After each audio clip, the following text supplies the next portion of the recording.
Scorpio 17. Woman fathers her own child. An image of a virgin birth.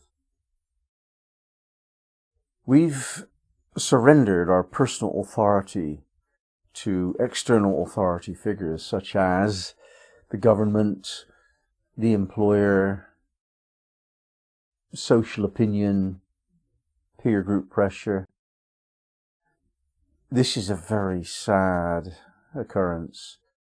And Scorpio 17 is all about what we are like when we have not done that, when we have reclaimed lost authority, when we act upon our own initiative and trust our own faith absolutely. We have feelings of resentment and frustration when an authority figure imposes upon us. And this feeling that we have inside that something ought to be different. We ought to be free. We ought to be able to create our own life the way we want it. We ought to have justice in the world. This is coded into us somehow. This is not really taught, certainly not by experience, because we grow up to notice that there is no freedom. There is no justice. There is no real creativity to speak of. And yet still we have this sense of it's wrong if it's not freedom and fairness that we live for.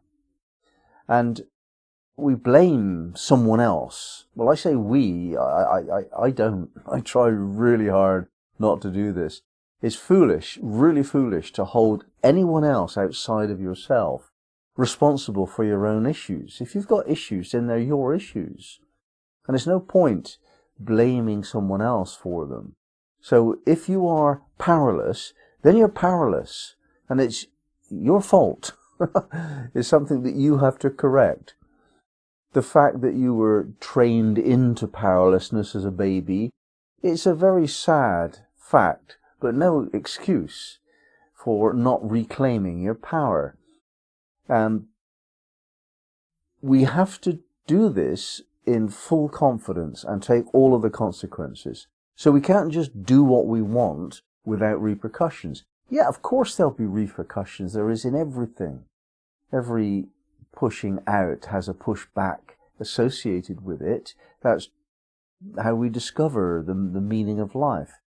But it is we who discover that meaning, not some imposed belief, some dogma, some bigoted priest or teacher that tells us the meaning of life or the nature of God.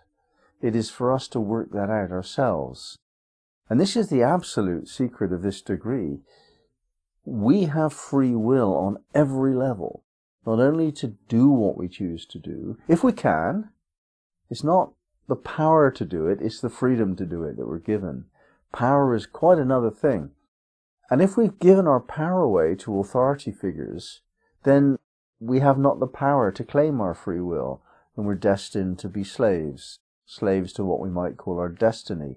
Slaves to the status quo, the power possessors of the region in which we live. But to claim our power is to enact the soul's vision for life. That's what it means, really. It's not power over anyone else, or power of position or wealth. That's not power, really. That's another part of the enslaving delusion, those things. The power we're talking about is the power to exercise the will of the soul. And the will of the soul is an expression of joyful, happy, freedom, creativity. It's the power that we want is just to be those things. So the child of our dreams comes out as an ideal. We give birth to our ideals in seed form, but they change from the ideal to the real as they come into the world. The world is the examination of workability of a vision. So we could sort of liken this to our principles and practices. Our principles represent the ideals that we hold. Love and truth and justice and forgiveness, perhaps. The practices that we have to use in order to work through life expediently, to overcome problems, to deal with issues, usually they don't quite meet up to the standard of the ideals that we hold. So our practices and our principles are not always the same. If we're truly powerful and truly authentic, then yes, they align.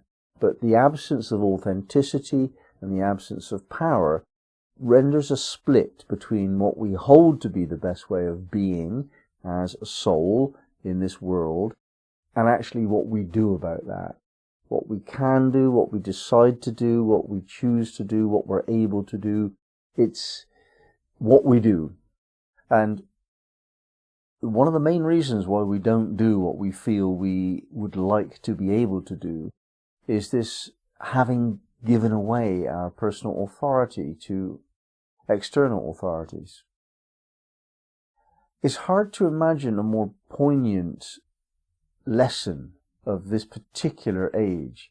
In 2020, COVID-19 has swept the world and created... The disease itself is of secondary importance. What is actually happening is that fear is now in high relief. More people now are afraid than ever before in my lifetime. And what they're afraid of is a shadowy, ill-defined, unspoken authority behind the scenes somewhere. The ones who are pulling the strings and stoking up the fear. A lot has to do with the press. The press are on a field day. They're having the time of their lives, making the fear really, really juicy. The pharmaceutical industry are in high relief now, aren't they? The chemist on the street where I live has claimed a part of the road for parking for emergency supplies and become the most important shop in town. It's like, yeah, ridiculous. And the people who are making vaccines and people who are making masks and all of these people are getting off on the global emergency. And in some cases it's claiming self-importance, and in other cases it's claiming your money. And there may well be a very sinister series of people pulling the strings behind the scenes that we will never ever know about. I don't know whether there is. I rather suspect there is, but it doesn't make a lot of difference to me. I've either got the personal power to exercise my soul's freedom, or I have not, moment by moment. And right now, I feel I have. There's nothing I want to do that I'm being forbidden to do by the government, partly because the government cannot forbid me from meditation and prayer and so on. Partly they cannot stop me from doing my gardening. I have very simple needs. That's part of the answer to reduce your needs. If you need things that depend upon authority figures, if you need lots of money to sustain your lifestyle, if you can only eat certain types of food and so on, if you've got all of these needs, then you're more subject to controls, of course. But if you reduce your needs to very, very simple ones, maybe eventually they'll get you, but you'll be the last to be got. If there is a conspiracy coming, then the more you reduce your needs and depend upon nature rather than external authority, the more likely it is that you can outlive the dark cloud that's pouring through. This is fundamentally to do with a question of personal authority. Personal authority means that you can do what you choose to do, and you can stop happening what you choose to not do and not have. Those two aspects of power, claiming the right to free will and the right to strong boundaries. And this doesn't only operate at some future time when the threat is really serious and somebody's coming at you with a gun. It's too late. You have to claim the practice of authority. You have to claim power and you claim it against unreasonableness. If somebody's behaving badly, you stop them. If they're behaving in an intrusive way towards you, you stop them. And you do that even if it's your employer or your partner or a policeman. You stop them from intruding upon you. One way or another, this is where your creativity comes into play. Find a way to avoid being bullied by people who have authority because they claim it and for no other reason.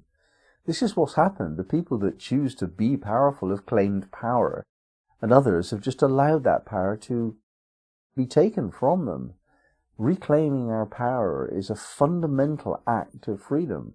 And if you can't do it, then you're not free, and you never will be. It's a slave mentality. So don't go blaming the government for imposing COVID restrictions on you. Take responsibility for your not having been powerful enough to resist in the first place.